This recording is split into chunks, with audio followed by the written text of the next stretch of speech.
Bom, estamos no ar com mais uma edição do 98 Talks pela Rede Mais afiliada à Record, em mais de 250 municípios no interior do estado. Você pode participar com a gente, pode mandar o seu WhatsApp para 3199-316-9898. Quero aproveitar e mandar um abraço especial ao sul de Minas, Varginha, que retransmite o sinal, à Zona da Mata, Juiz de Fora, ao Norte Mineiro, que tem Montes Claros, que está conosco hoje. A Rede 98 exibe o 98 Talks depois da Voz do Brasil, porque temos uma jornada esportiva. O Cruzeiro, completando a rodada do Campeonato Brasileiro, vai a Salvador, vai ao Barradão para enfrentar o Vitória pelo Campeonato Brasileiro Série A. E nós estamos aqui ao meu lado para essa conversa, uma conversa que é sempre muito boa, porque ele é um mestre, ele é professor, professor Augusto de Franco. Boa noite, Boa prazer falar com noite. você, Augusto. Salve, grande.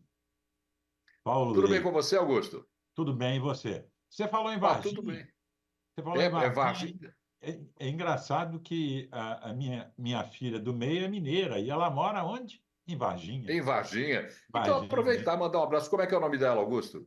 Maria Augusta.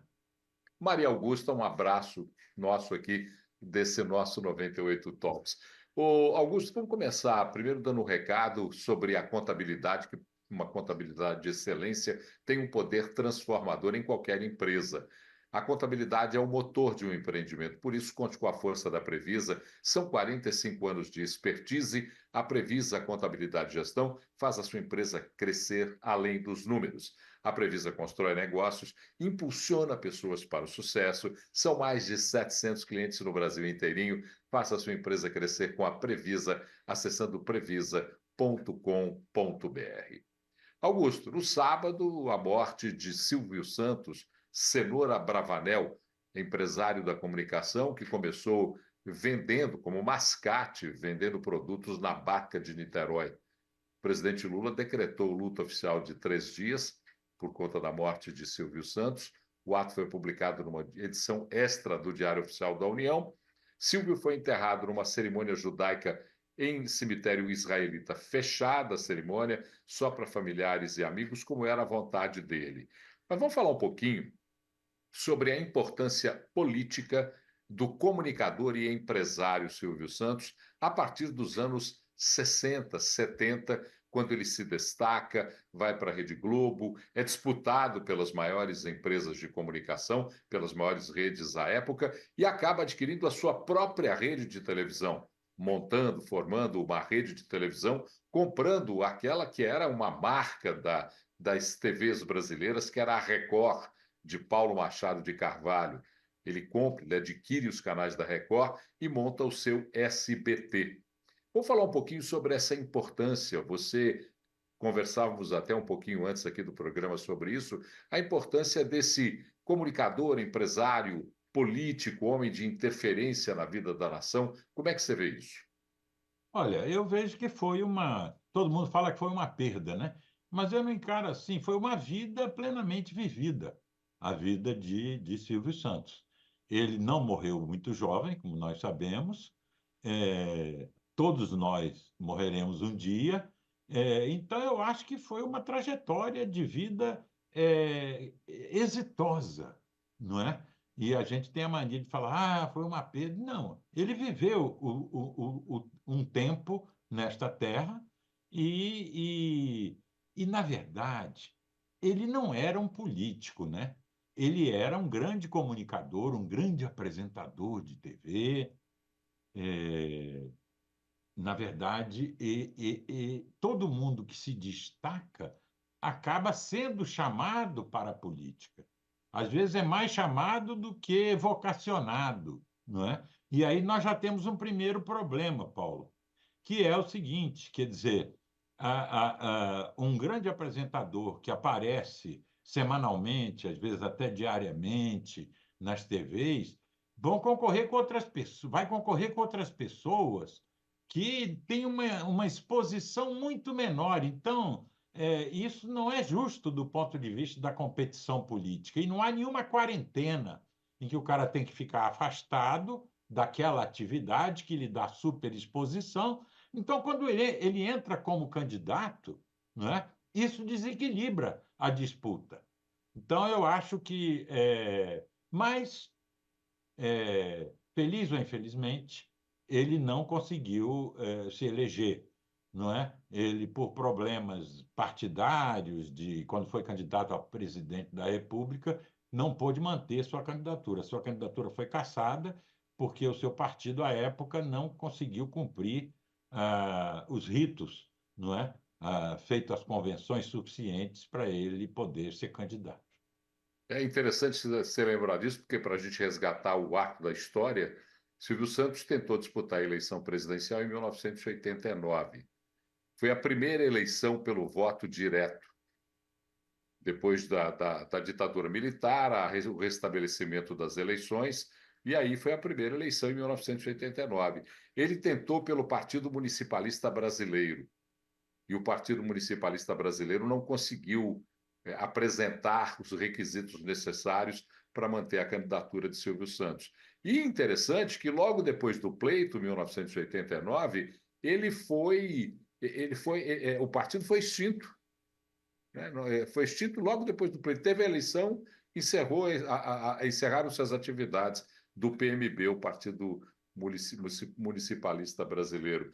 Ele agitou bastante a eleição daquele ano, porque, para quem acompanhou aquela eleição, a eleição foi vencida, aliás, por Fernando Collor de Mello, do PRN, disputando um segundo turno com Lula.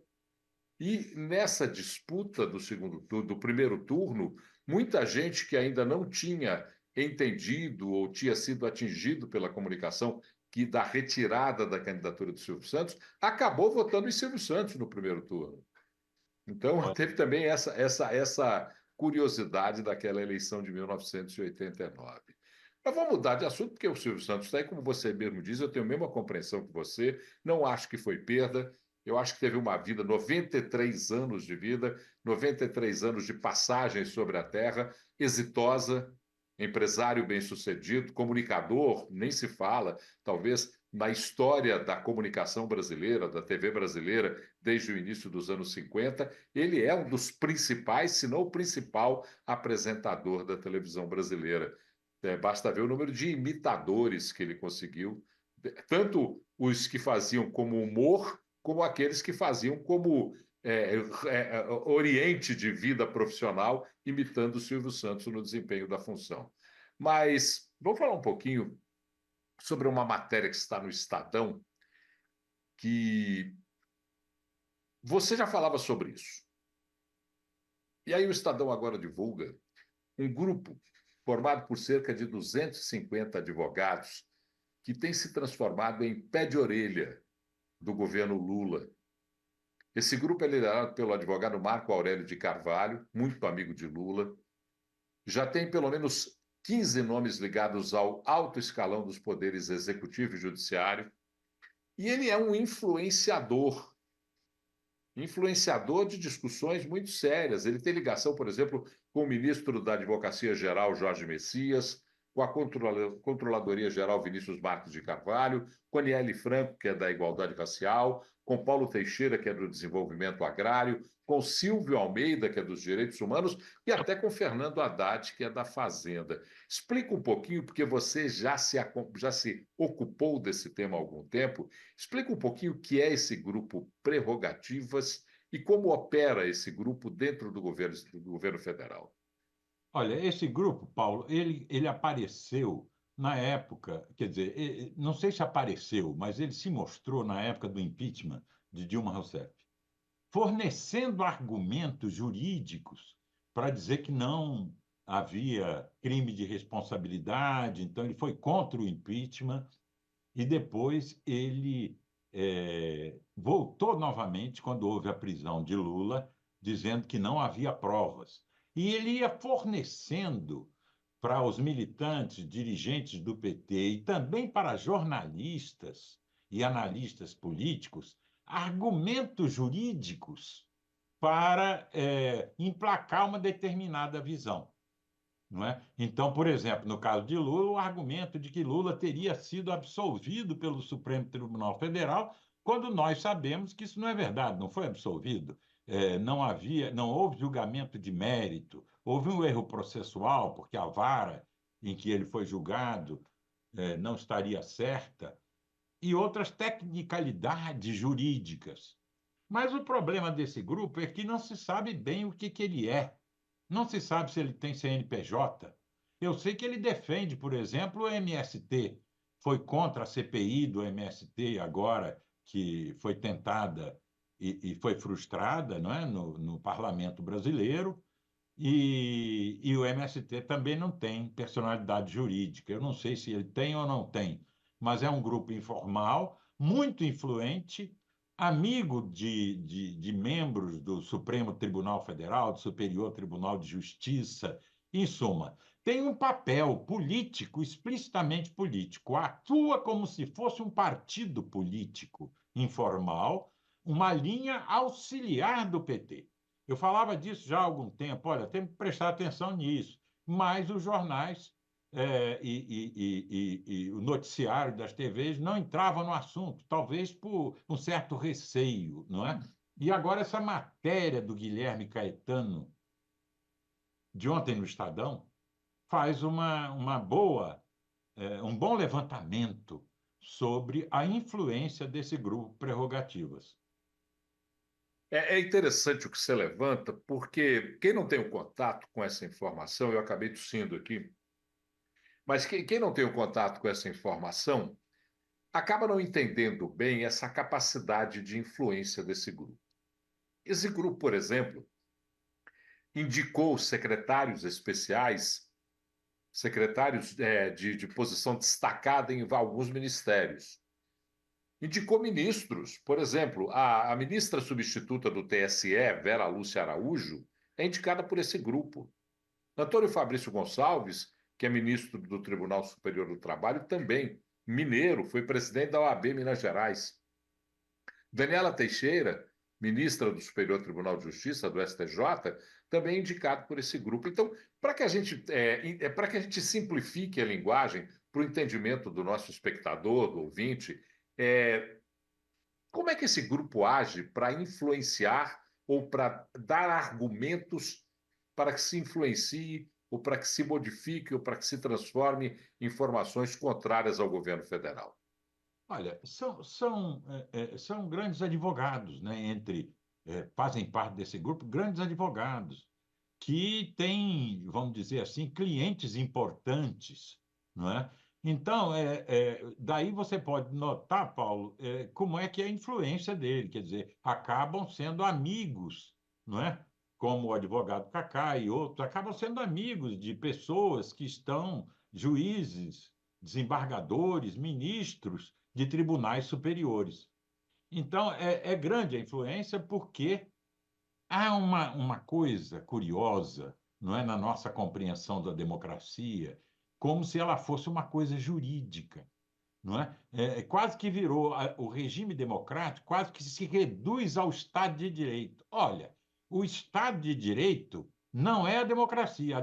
Por isso que eu tenho que colocar o nome Estado Democrático de Direito.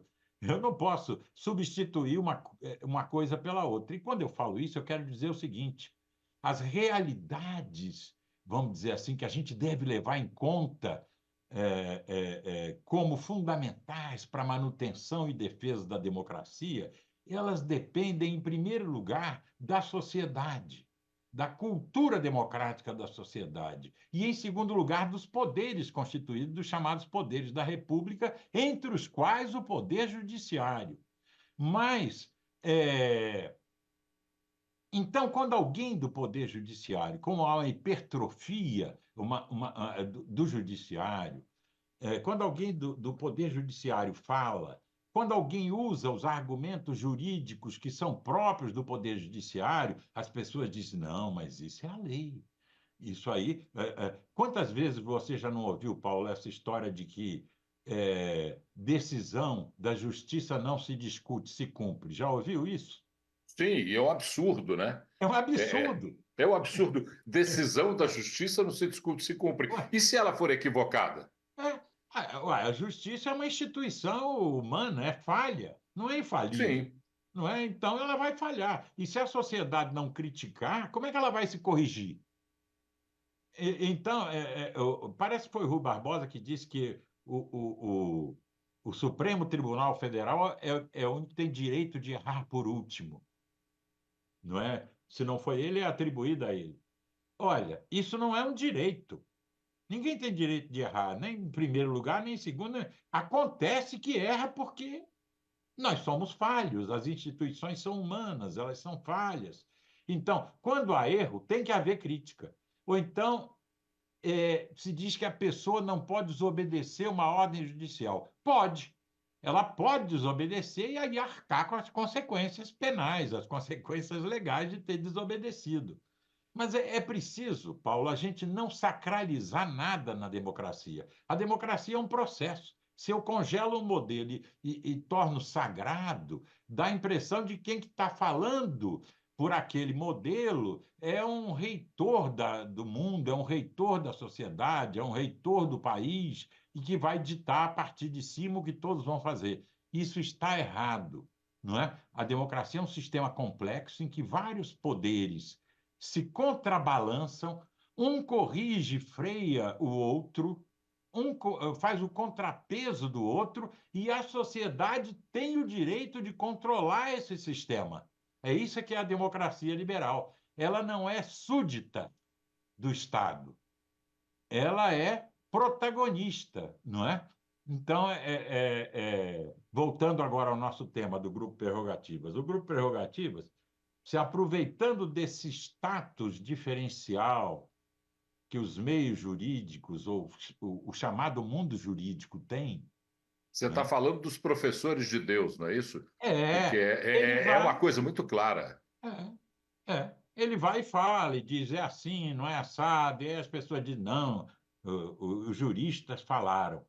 O que ele está cumprindo é uma função de legalizar o que ele quer politicamente legalizar, legitimar o que ele quer politicamente legitimar, ou deslegitimar o que ele quer deslegitimar. Então, eu acho que isso aí resume um pouco que esse grupo cumpre um papel estratégico no processo de conquista de hegemonia do populismo que nós temos. É fundamental deixar bem claro que essa informação, Augusto de Franco já detinha há mais tempo e já falava sobre ela.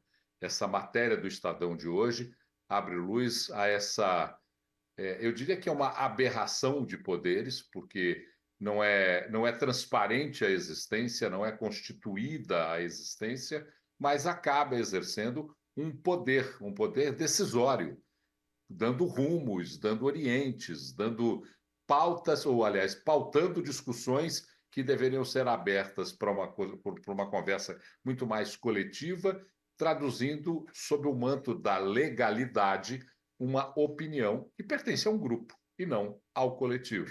Isso é que eu acho fundamental a gente falar. Achei muito interessante você, é sempre bom lembrar que democracia não é um regime.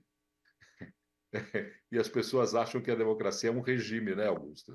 Pois é, Isso é fundamental a gente lembrar nessa discussão. acho que sim. É, é interessante a gente perceber que o presidente Lula sempre adota nos seus discursos o fato de que ele não quer orientar política e partidariamente prefeitos ou governadores na hora de direcionar os recursos da União.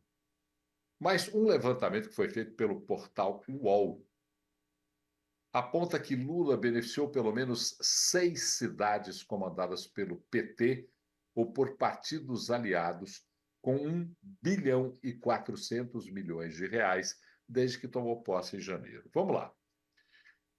Segundo o UOL, os municípios de Mauá, Araraquara, Diadema e Hortolândia, em São Paulo, e Cabo Frio e Belford Roxo. Lembrando que os municípios paulistas, Mauá, Araraquara, Diadema e Hortolândia, são governados pelo PT e Cabo Frio e Belford Roxo por aliados do PT. Esses grupos receberam 1,4 bilhão de reais, com repasses feitos sem aval da área técnica, com valores maiores do que os que foram solicitados e com pedido de prioridade.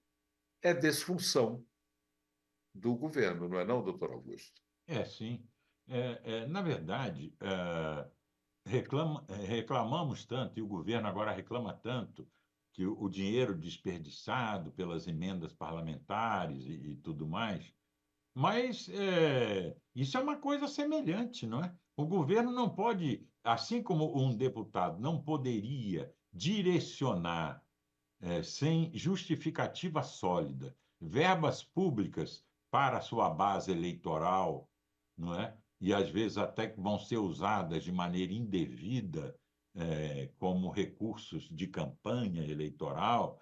Um governo também não pode direcionar, seus repasses financeiros para aliados ou para membros do seu partido, não é? Isso aí, confirmando-se, o desrespeito a normas técnicas, isso é um escândalo.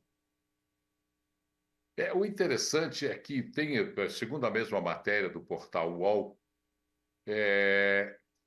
o chefe de gabinete de Lula, Marco Aurélio Santana Ribeiro, é uma figura central nessa liberação de negociatas ou de dinheiros para isso. Por que a gente chama de negociata? Porque é mesmo. Se há um negócio que é escuso, é uma negociata.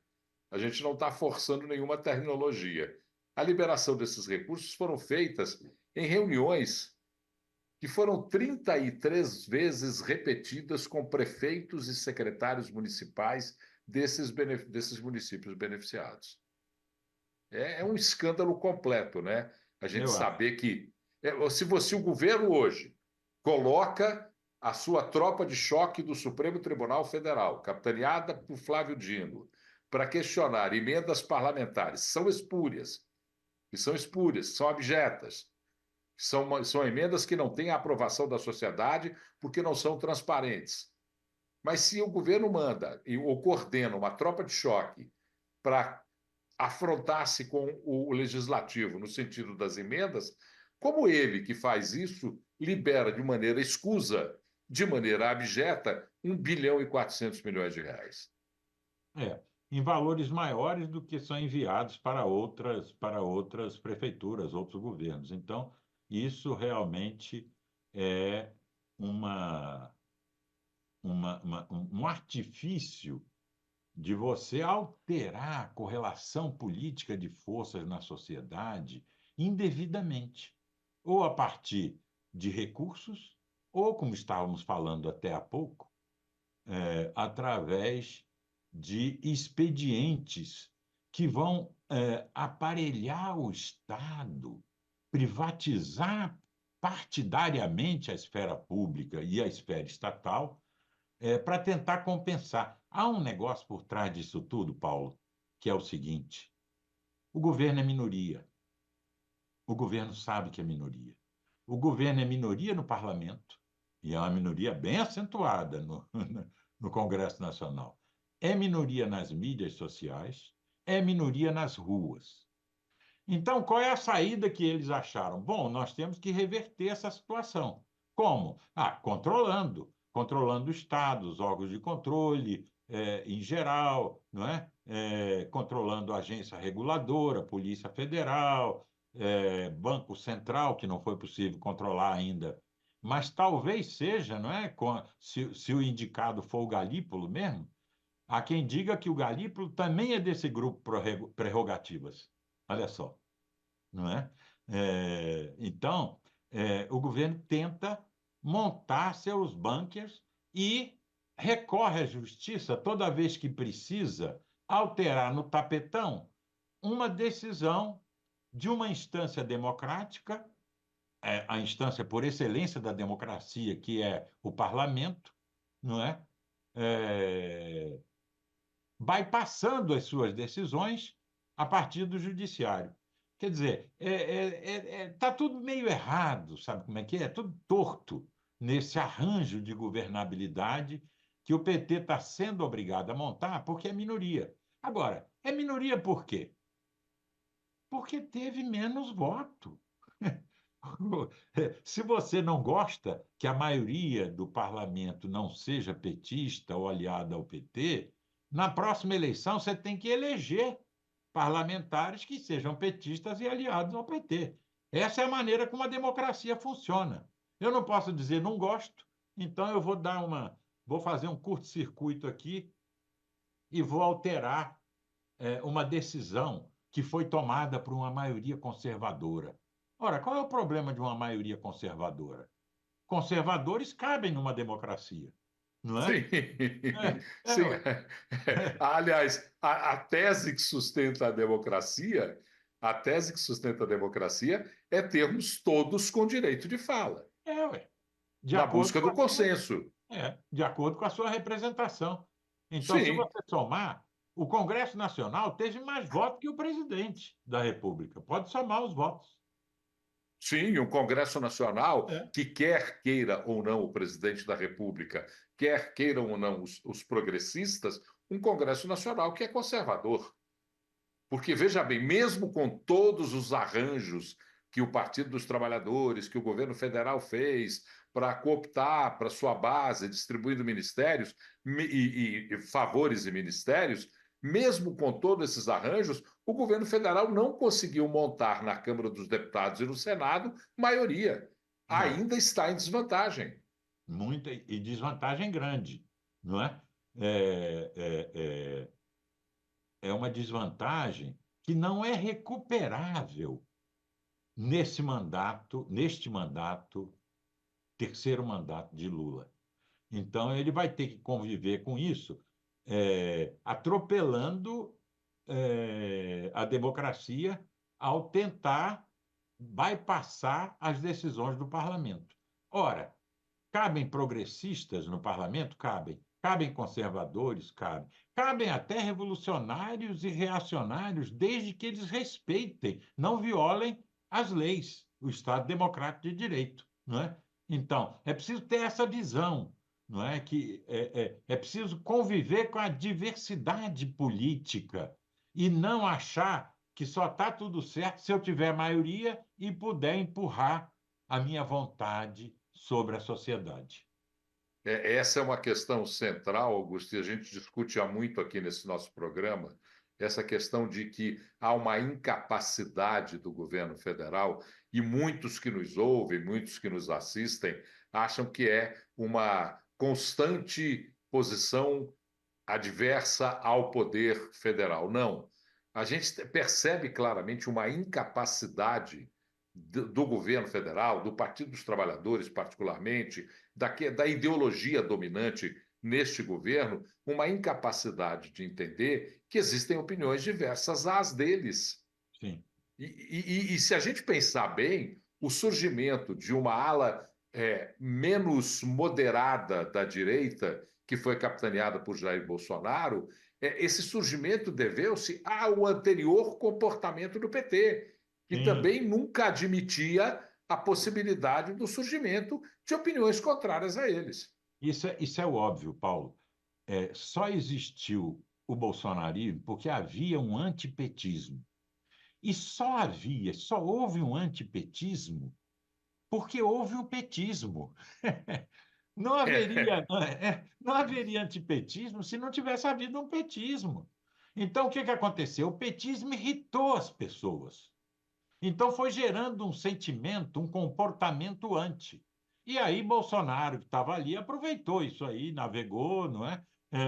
Então, surgiu uma força. Mas a polarização, pouca gente entende isso, não é assim, não é que existam dois polos e aí eles entram em confronto e eu tenho a polarização. Não. A polarização é uma deformação do campo. Se eu deformo o campo interativo de tal maneira que as pessoas começam a ter um comportamento um comportamento de não suporta esse troço, etc. e tal, vai surgir um outro polo. Quer dizer, a polarização, que acaba se configurando como bipolar, dois polos, ela surge em primeiro pelo hegemonismo de um polo só, que querendo sufocar quem pensa diferente, gera uma reação que é um comportamento anti. E aí você cai, então, numa disputa de dois polos que nós estamos vivendo no Brasil, cá entre nós, né? Vamos falar um pouquinho sobre a Comissão de Segurança Pública da Câmara dos Deputados, que aprovou um projeto de lei que proíbe a instalação de tomadas ou pontos de energia elétrica no interior ou perto de celas em penitenciárias. Essa lei, ela altera a lei de execução penal. Segundo o substitutivo que foi aprovado, as tomadas ou pontos de energia já instalados deverão ser removidos das penitenciárias em até 30 dias a partir da entrada em vigor dessa lei. A proposta está tramitando em caráter conclusivo e ainda será analisado pelas comissões de Constituição e Justiça e Cidadania e, para virar lei, tem que ser aprovada em plenário e também ser aprovada pelo Senado. Mas como é que você vê essa lei? Porque Olha, ela é, de fato, ela é difícil no entendimento rápido, mas se a gente se aprofundar nela, provoca uma boa discussão, né, Augusto? sim, isso aí é por causa do celular, né? Com a É. energia elétrica você recarrega o celular. Aí temos que ver se bateria de celular não vai entrar de contrabando, entendeu? A bateria já carregada. Porque você pode tirar a tomada e o cara está recebendo a bateria carregada. Isso já deveria ter sido feito há muito tempo. Boa parte dos golpes por celular, eles são feitos a partir da cadeia. Aqueles golpes, não sei se você já foi vítima, eu já fui, que diz: sua filha está aqui, houve um acidente. Sim. O cara está ligando de dentro da cadeia, com o celular ilegal que ele recebeu, não é? Ilegalmente, e ele está lá. Quer dizer, as quadrilhas funcionam sobretudo dentro dos presídios, não é? Então, eu acho que a medida está correta e tem que ser acompanhada, porque bloquear o sinal de celular deu muito problema, viu? Em muitas penitenciárias, porque acabar bloqueando o sinal de celular dos vizinhos do presídio, e em lugares onde eles eram próximos, tinham casas próximas, etc. e tal, e nunca foi levado muito a sério. Agora é preciso, então, além de tirar as tomadas, uma vigilância maior sobre a entrada de celular ou de bateria de celular carregada. Eu concordo com você. Acho que, porque eu hoje conversando com algumas pessoas a respeito dessa proposta, né, que ainda vai ser votada ainda, conversando a respeito dessa proposta, houve uma discussão muito grande na conversa sobre isso. E algumas pessoas achando que era ferir um direito, uma liberdade individual. E até, por exemplo, um amigo meu me disse: mas e aí, se a pessoa está numa cela super povoada, como são as celas das penitenciárias do Brasil, ela não poderá ligar o seu ventilador, ela não poderá ligar um rádio para se conectar com o mundo. Algumas dessas questões foram levantadas, porque aí ainda tem mais uma questão: e os chuveiros elétricos?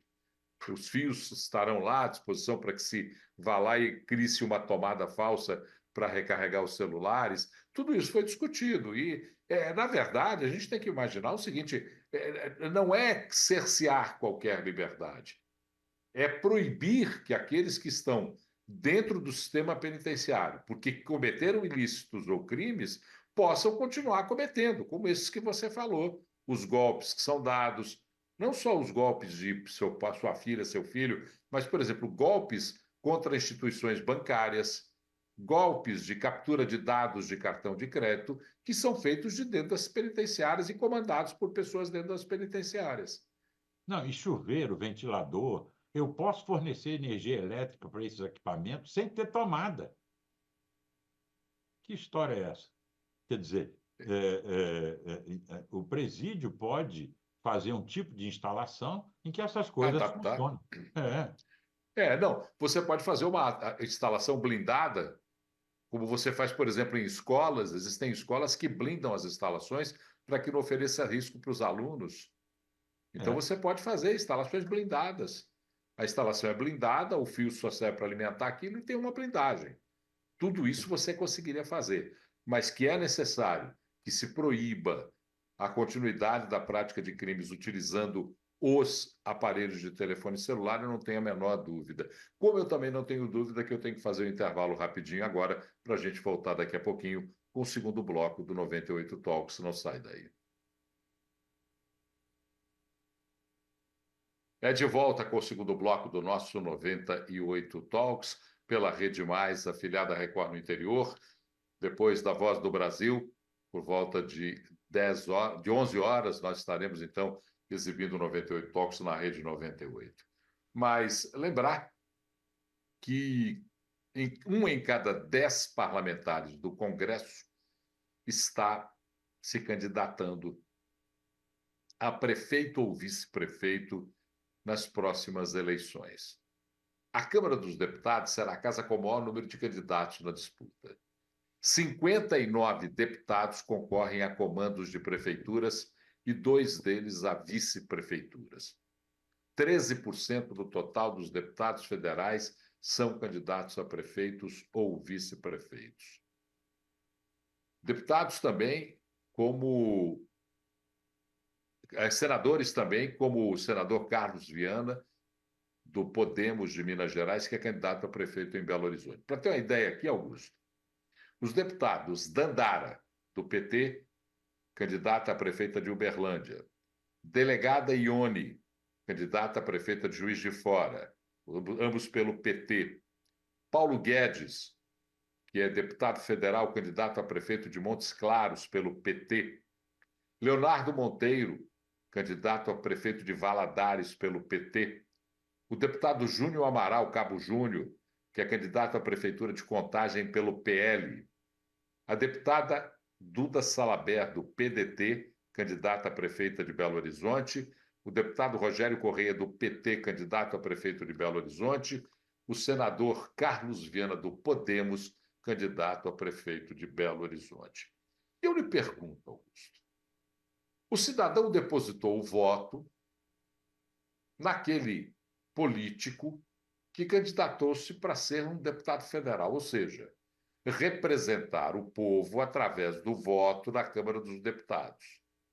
2 anos após a votação, essas mesmas senhoras e senhores se candidatam a prefeito nas suas cidades. Não seria um desvio da utilização do voto, Augusto? Mais do que isso, Paulo, é só ganhar, não é? Porque quem tem mandato de deputado a senador volta, concorre e volta a ser deputado. Não é assim que funciona? É. Se É. perder, Então, está garantido. está garantido. Então, o que significa isso? Ele vai ter mais uma oportunidade de exposição para as suas futuras pretensões políticas, não é? Então, é sopa no mel, como você diz. Quer dizer, não perde nada, não é? Se ele tivesse se afastar, ou renunciar, não se afastar, né? Renunciar àquele mandato para concorrer a outro, eu garanto a você que o número seria muito pequeno. Essa é a questão central, porque além do desvio da função para a qual foram eleitos, porque um deputado federal, eu vou agora ser um pouco irônico aqui, senadores não tem problema não, porque a Câmara Alta nesse país não serve para quase coisa alguma. E até eu não consigo entender até hoje para que existe Câmara Alta nesse país. Mas deputados federais são eleitos para representar o povo. O Senado representa os estados, mas os deputados federais representam o voto dos seus eleitores. Sim.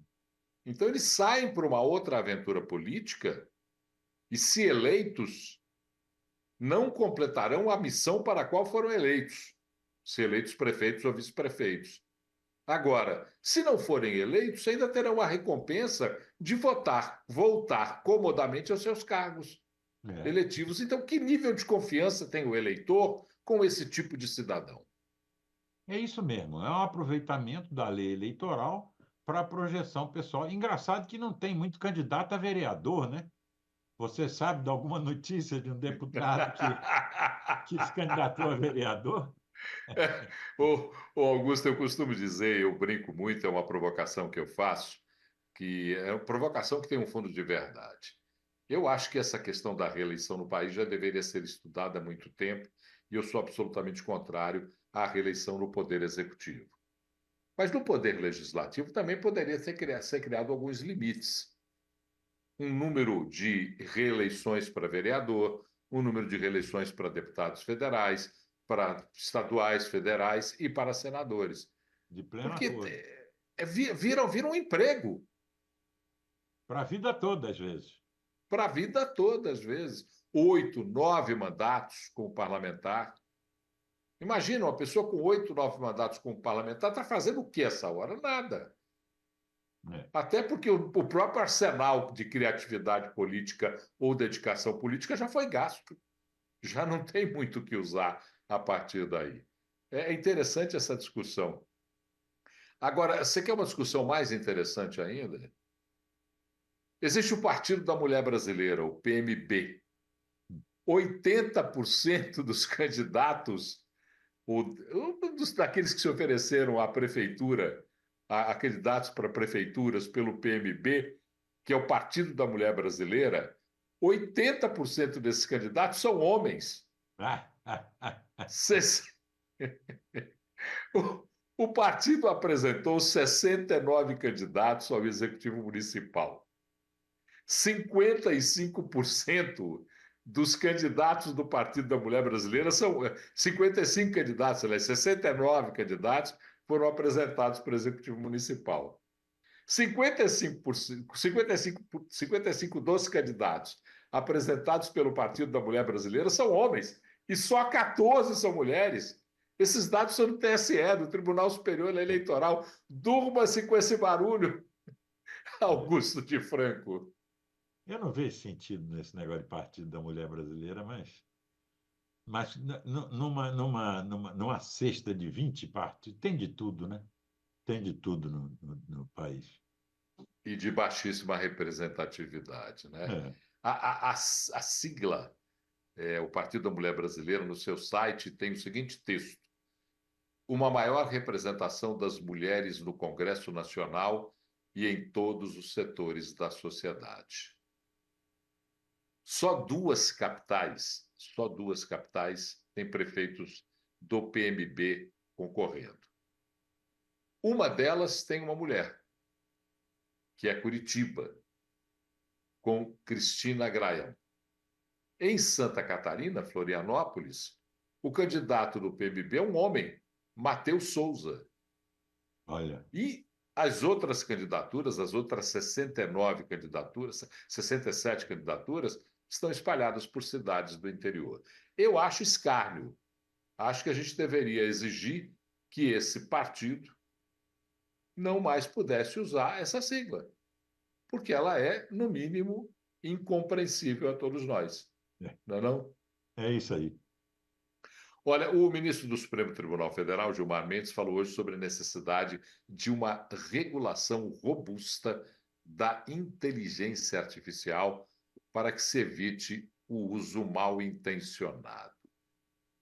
O que pensa você a respeito disso, Augusto de Franco? Primeiro, eu queria saber o que é um uso mal intencionado, na opinião de Gilmar.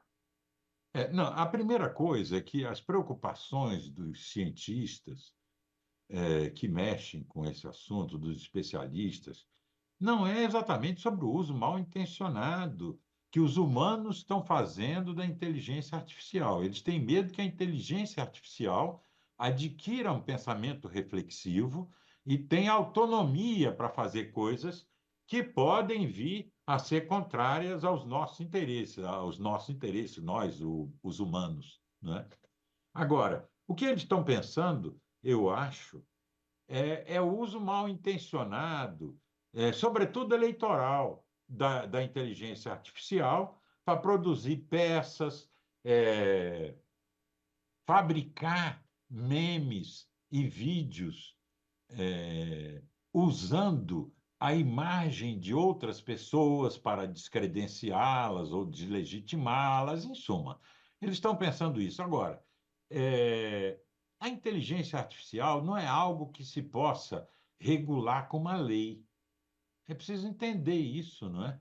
Quer dizer, você teria para fazer isso que ir lá nos centros avançadíssimos de inteligência artificial que tem no mundo, e os Estados Unidos estão à frente nisso, não é? A China, não é? A China disse que está 2 anos atrás dos Estados Unidos, e 2 anos nisso é uma No mundo, eternidade. É um mundo, é uma eternidade. Porque daqui a 2 anos, os Estados Unidos pode estar 20 na frente, né? Então, é preciso prestar atenção nisso. Mas teria que ir nessas empresas, não é? E exercer algum tipo de controle sobre o que elas estão fazendo. Isso é impossível, gente. Isso não vai acontecer, não é? Isso é querer, via justiça, resolver um problema que é um problema da humanidade muito complexo, é um problema tecnológico, é um problema das próprias relações sociais que se estabelecem em relação a esses centros tecnológicos. Então, acho que o que eles estão pensando é normas restritivas para punir pessoas que usam a inteligência artificial para ganhar vantagem indevida em processos competitivos, inclusive, e, sobretudo, eleitorais. Eu acho que é isso. O que não é a preocupação para o uso da inteligência artificial. Porque, como você bem ressaltou, a grande preocupação é que essa inteligência artificial adquira autonomia, como, por exemplo, no o computador Hall, né?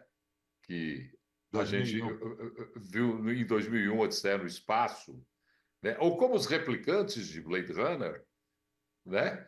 Que eram fabricados para prestarem serviços aos humanos e acabaram adquirindo autonomia. Essa é a maior preocupação da criação da inteligência É. artificial. E não regular aquilo que humanos poderão fazer com o uso dela, até porque, do jeito, na hora que nós estivermos falando aqui agora, provavelmente, e não é muito difícil imaginar isso, nós devemos ter alguns hackers aí já operando a inteligência artificial e procurando desenvolver alguma função na inteligência artificial que possa cumprir a função para a qual quer proibir o ministro Gilmar Mendes. É impensável que isso consiga ser controlado nessa ordem de grandeza e nessa forma. Isso é É como perder tempo, controlar, né? é como controlar a mídia social, né? Essa ideia de que nós vamos controlar as mídias sociais, que vamos, a partir de ordens judiciais, dizer o que uma mídia pode fazer, o que ela não pode fazer, o que ela tem que fazer, o que ela não tem que fazer. Ora, controlar assim não funciona, porque só se eu convencesse as grandes big techs que têm mídias sociais a mudar seu algoritmo. Isso sim, porque o grande problema não é o uso pelo usuário comum da mídia social para travar a luta política eleitoral. O grande problema é o interesse comercial das grandes big techs de manter algoritmos que privilegiam a polarização, o ódio, porque isso dá mais views, isso dá mais clique, isso dá mais projeção para os anunciantes dessas mídias. Então, esse é um problema que, por exemplo, um país como o Brasil não tem perna para resolver, gente. Ah, mas a União Europeia fez uma regulamentação. Isso é mentira. A regulamentação da União Europeia só vai entrar em vigor daqui a anos. É um negócio progressivo, não é assim, alguém achou, alguém botou o ovo em pé lá, alguém achou o segredo e agora nós também temos que fazer. Bom, eu tenho que terminar o programa, porque esse papo é tão interessante que a gente ficaria muito mais tempo conversando sobre ele. Até porque eu tenho uma pergunta que fica no ar, né? É, com os escritórios do Twitter sendo retirados do Brasil e a sua natureza jurídica, como punir algo que o Twitter possa supostamente ter transgredido nas leis do país? É uma pergunta para se responder, mas você vai ficar respondendo aí, porque eu e Augusto vamos continuar conversando fora daqui, porque está terminando o 98 Talks. Obrigado, Augusto de Franco, por sua presença conosco aqui nesse nosso 98 Talks. 98 Talks que volta amanhã às 7. Termina aqui na Rede 98, 98 Talks.